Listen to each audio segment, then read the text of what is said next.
Hello everyone, welcome back to my channel. It's me and I am Jenny. For today's video, I'm going to teach you how to put makeup on your face. Yung way ko. Hindi naman like a pro kasi hindi pa ako pro. Ituturo ko lang sa inyo kung paano ako natuto. Let's start. First, maglalagay tayo ng primer. Ang primer ay face perfector. Kunwari, bakong sa face mo, mga pores mo, ganyan, mapifeel niya, malalagyan niya ng laman. Para kapag naglagay ka ng yung mga isusunod na ilalagay na product sa face mo, is magiging maganda yung finish niya.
I-apply mo talaga sa skin.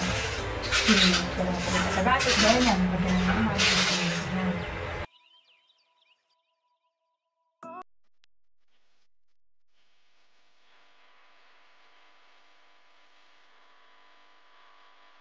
Medium to full coverage na ito. Kasi meron nakikita ko mga ganyan. Kapag may mga ganyan, ganyan. Huwag kayong mag-alala kasi masasili siya ng yan concealer. Next step natin yun. First pala, bago ko mag-makeup, maglalagay ka muna ng moisturizing cream, gano'n. Tapos, ito yung ginamit ko, yung I White Actual Moisturizer. Gusto ko siya sa babaw. Kapag in-apply mo siya, parang wala na.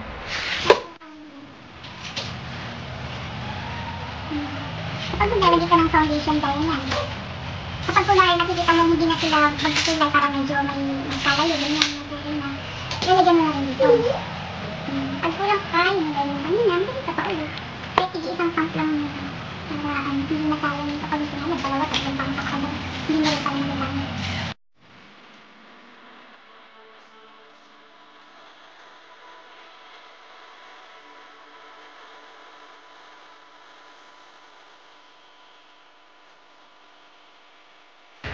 Lahat ng mga products na ginagamit ko ngayon, ilalagay ko na lang sa description box.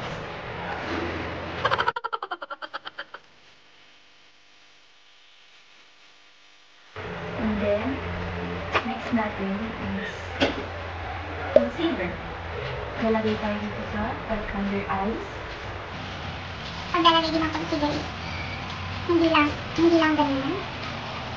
Lalagay ka ganyan. That's itong buong ito. Kasi, yung kapag dito lang, kapag mag-picture ka, may flash, o kaya kahit wala. Minsan kapag maliwanag, mag-picture ka, magre-reflect yung nilagay mo. Para kang, parang halatang pinaputi mo yung eyeballs mo. Halatang nagpatong ka sa under eyes mo. Lalagyan mo rin yung mga blemishes mo. Gagamitin ko lang ulit yung brush yung nag-blend ko.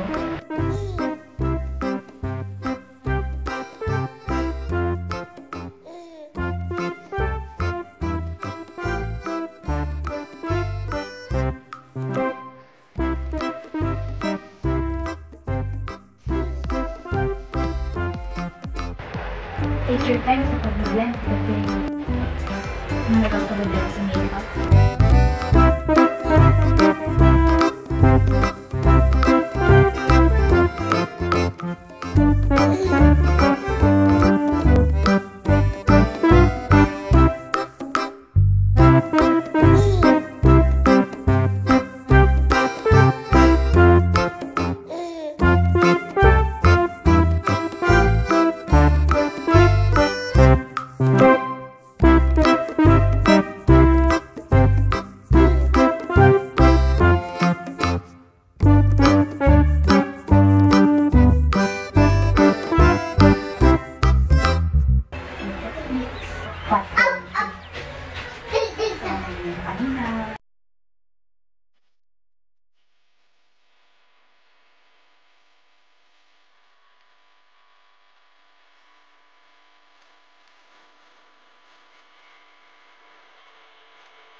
pa natanggal, pag hindi pa siya natakpan, mag-blanchett mo, ganyan, parang pinto, hindi siya, ayan mo na lang.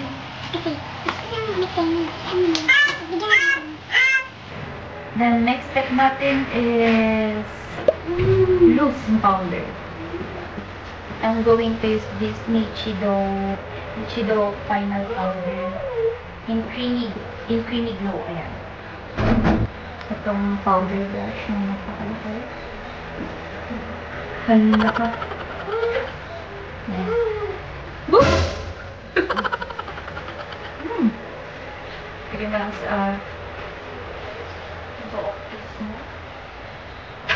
Para iset yung base natin. No, kapag kunwari, day mo i-wear itong makeup na ito after ng moisturizer, sunscreen.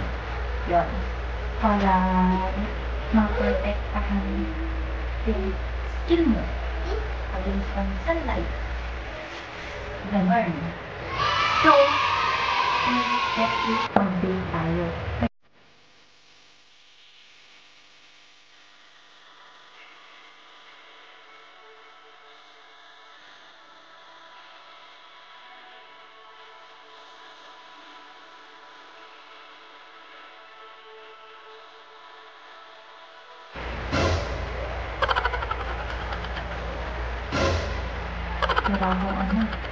Yung pag-bake is maglalagay ka ng madaming powder. I-soak mo siya sa skin mo para mas kumapit. Pag may fallout, kapag powdery yung eyeshadow na ilalagay natin, siyempre mahuhulog siya dito, maraming fallout. O kapag kasi pag di ka naglagay ng ganyan, di magdikit sa skin mo dito. Kaya ngayon, kapag nagdikit dyan, panibagong panibagong base ka na naman dyan para matanggal yun, diba?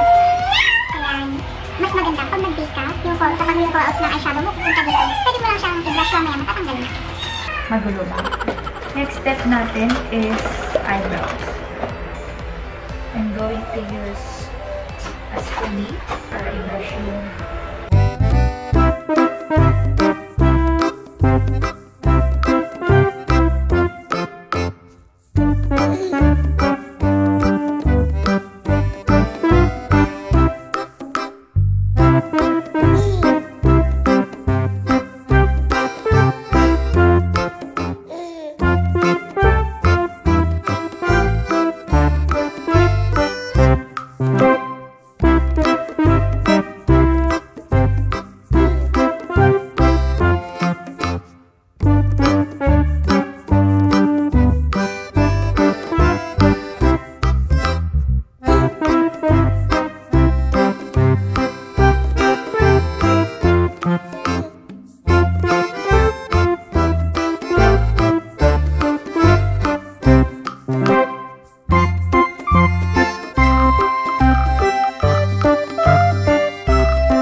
tingin ka dyan, makikita mo kung pantay o hindi. Mapapansin mo na lang yan. Pantay naman. Kapag kunwari, eto, hindi sila magkakulay. Kung nilagay natin is light. Tapos yung hair natin is dark. Kailangan ngayon natin yung next step, which is the eyebrow gel. Mas maganda siguro ang pipiliin ng eyebrow gel yung mas maikli lang nasa school niya. To give her ng pagpaglalagay pataas.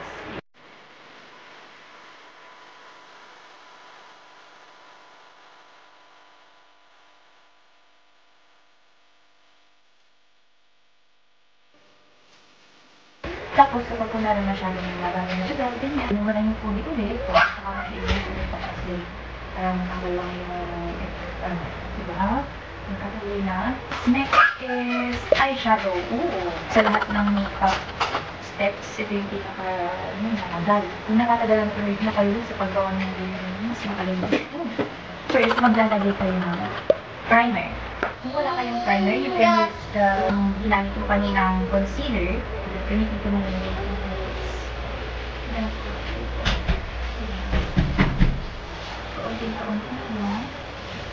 para kumapit yung eyeshadow. And then, I'm going to use eyeliner. And then, I'm going to use this shade, the classic, pang set natin dun sa concealer na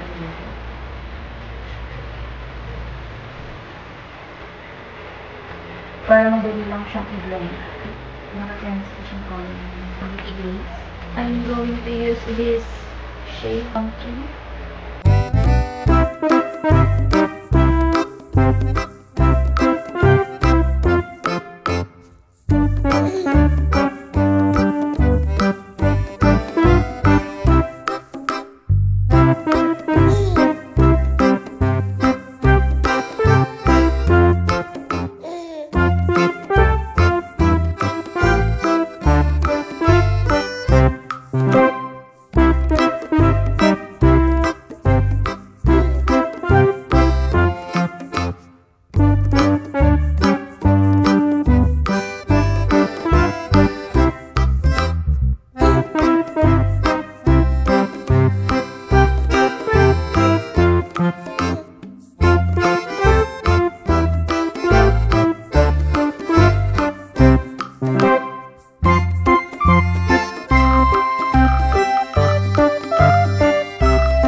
Next natin, kunin pa rin natin yung glitter pen just going.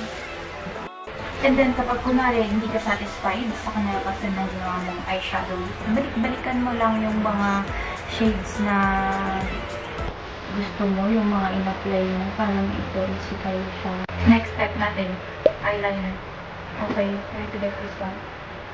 We went through colors, yung Cosmic Brown. Lagay pa lang siya dito sa mga waterline ko.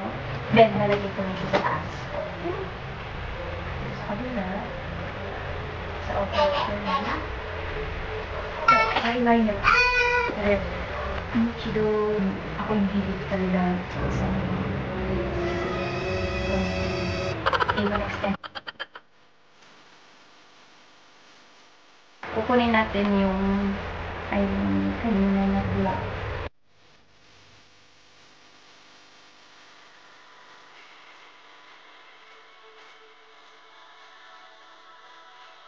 And then, poses! Makapagkabit na ako ng poses. Gawin na natin. Binit natin. Brush na naman. Para naman. Diba? Tapos, nakalimutan ko. Maglalagay pala tayo ng highlight sa ating eyes. And dito na lang sa sunset dust. We're going to get this shade. Itong pearl, yung white. Lagay ko lang siya dyan sa inner corner. Cover na tayo. I'm going to use this Insta-Randy Ready ng Body Cosmetics. Kunin natin ito. Ito.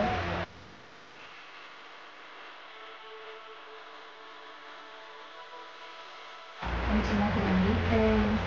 Tapos, contour mo na rin ang mga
highlighter ng pagdadala na akong gold. Ito siya dito sa center. Oh my god. Super. I'm going to use this Lysol Runway Red. Ito mo lang yung lips na.